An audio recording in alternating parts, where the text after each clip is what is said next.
Hi everyone, this is a mini lesson on dividing files into 3 parts and also creating and using Makefiles. I would like to point out that a lot of this material that is covered in the video is given in your software engineering overview document, where you will find the property tax example, and then there's a big section on Makefiles. So I will be using that exact same property tax functions example, and you are welcome to keep your document with you as you watch this video.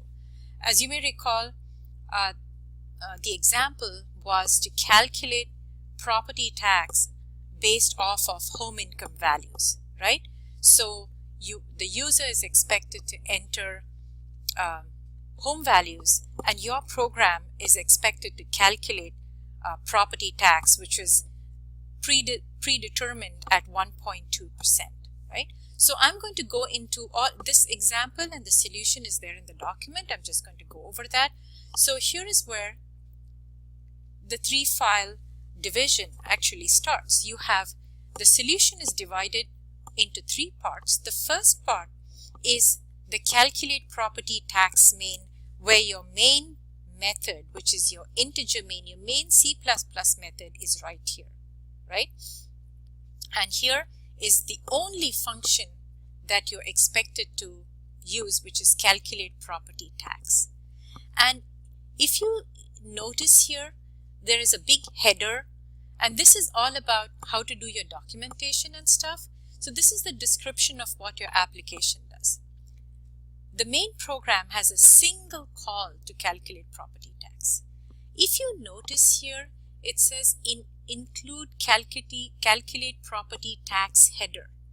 Now this calculate property tax header is where we should actually find the header file for calculate property tax. So let's go there. And if you look at this calculate property tax header, this contains the prototypes, just the function headers of all the functions that your application is going to be using.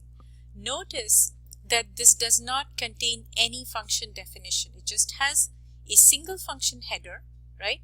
And followed by semicolons.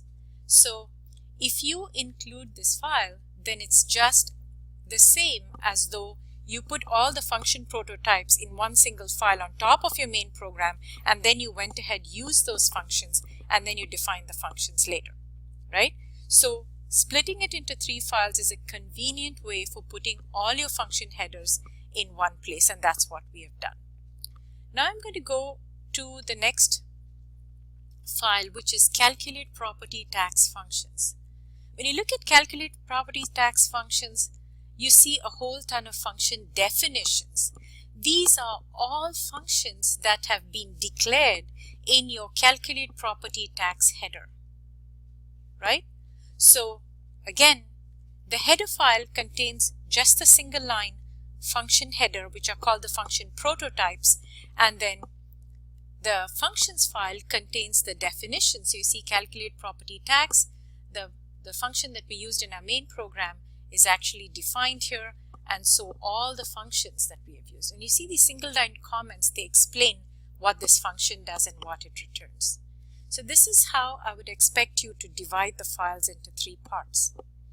Now, now the thing is, when you have divided your program into multiple units like this, how do you compile your program? Previously, if you were using Visual Studio, or if you were using any other IDE, you would just click compile and it would compile. But when you do this on the server, on the Linux server, it's not going to compile unless you give it a whole series of compile commands, or you put all of these compile commands together into a file which is called the Makefile.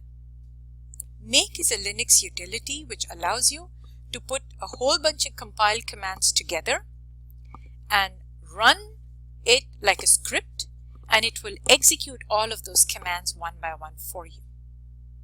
So that's the first feature of the Makefile.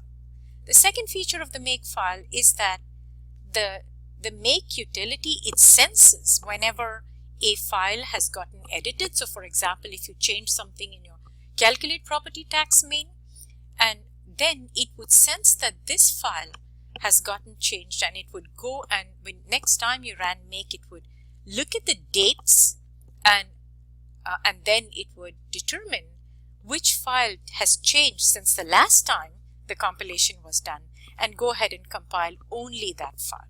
That makes the compilation process super efficient, especially if when you become a large-scale application developer and you are working on 20, 30, 100 files, then definitely you do not want to be recompiling all of these files every single time you want to do a compilation, right?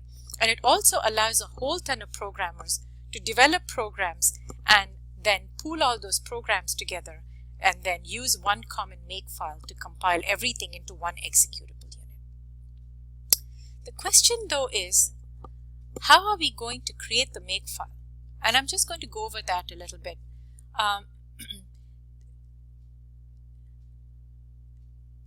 Let me open this node file. All right, let's open using. So the first thing I'd like to say is that you need to create this makefile using Notepad. You cannot use Microsoft Doc, excuse me, because that will not work on the server. It has to be a text file. Now the makefile contains the compilation commands, and it also contains the relationship or dependencies between all of these files, right? So I'm going to start at the bottom and work my way to the top. The bottommost command is g++, which is the compiler for on the Linux server, g++ -c, and displaybanner.cpp and displaybanner.h. My solution has a display banner, and this was just to show to you that we can have a program with multiple header files and multiple function files, right? So the -c option says do not link my programs together, but just compile them and create an object file. Object files are binary files, right, which cannot be run standalone. They have to be joined together into one program, into an executable file for them to actually make your program run. So -c says do the compilations. The output of this is going to be a file called displaybanner.o, which is the object file. Let's move on to this one. This program says, this method says that shows the dependencies between the display, this actually should have been display banner. Displaybanner.o, the object file that's created here, depends on the displaybanner.cpp and displaybanner.header.h. So now we have created a link for the makefile, so that just to make it easy for the makefile to know what are the dependencies for this file. So it knows if you change displaybanner.h, then it needs to recreate a new displaybanner.o, right? All right, so let's move up a little more. And here we've got g++ -c, calculate property functions and calculate property tax header together. The reason for doing that is you will not be able to compile calculate property tax functions without the header. You do need to have the header file in order, because you've included it, and so it's going to drag all of this stuff from here into here, right, and compile them together. And it will create an object file called calculate property tax functions.o. And then you come up to the upper level and you see that calculate property tax functions.o, which is the output of this, depends on calculate property tax functions and calculate property tax header, which are these files. So every compilation file has got on top of it a dependency or a relationship line which tells you how the object file is related to the source file. And then let's move on further, and then we have the compilation of the main program with the header, right? Now, and then the main program, the object file, depends on calculate property tax main and calculate property tax header dot h. So here's the relationship. Now comes, and if you notice, all of these are minus C, and minus C, which means do only the compilation, do not link them together because my compilation is not finished. I do not have all the object files that I need to connect them together into an executable.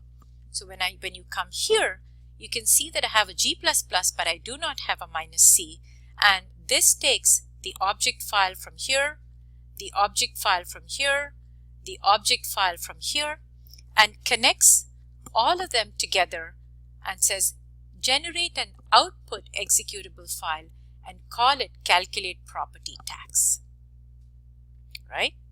Now when you do that, right, when you do this, then you see what you're saying here is that this calculate property tax has a relationship or is built out of the main object file, the functions object file, and the banner object file. Notice the .o, .o, and .o here.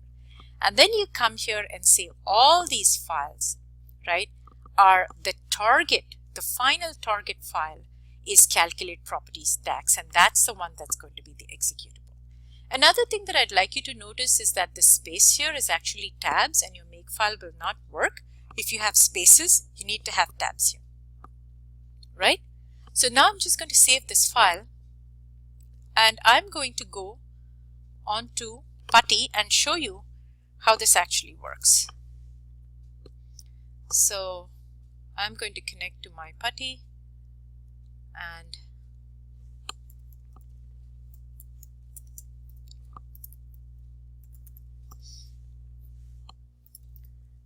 I'm going to go to CISP 360 because that's my file for you guys, and you see I've got a directory called property tax. I'm going to go to property tax and go here, and I'm going to remove all the object files.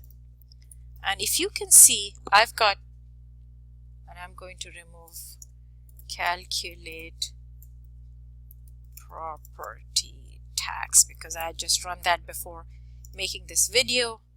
And now you see I've got my Makefile, I've got all my CPP files and my header files. Ignore this rm_star.h.gch. Right. So those files are gone. I have my header files and I have my Makefile, right? And all I need to do is I say make, run this, and you see it's running all my G++ commands, -c, -c, -c, and then it's combining all of those files into an executable file called calculate property tax. If I do ls here, then I've got my object files, I've got my executable file. Now I'm going to do chmod u plus x, right? Calculate property tax. I'm going to make this an executable file, and now you could do chmod 777, but that's not a very secure way of doing it. And then I do /calculate property tax, and now my program is running, and I can enter a home value between 250,000. Let's say I do 300,000, and I actually get a value here. Do I have another home value? I say lowercase yes, that should work. And then I'm going to just give it some non-acceptable value, and it said this is an invalid home value. Do you have another home value? I'm going to say yes I do. I'm going to make this like a very large value, and then I did not say, I gave an invalid value, so then this kind of didn't like that and said that's an invalid entry. It's neither yes or no, and any invalid entry it's going to take as a no, and it's going to exit the program. I can just run this program again by pressing the up arrow on my keyboard, run this again, and say I would like to give a invalid value here. It did not like it. Yes, I have one more. I'm going to say 300,000. 300,000 gives a value, another home value, and I enter no, and the program exits, right?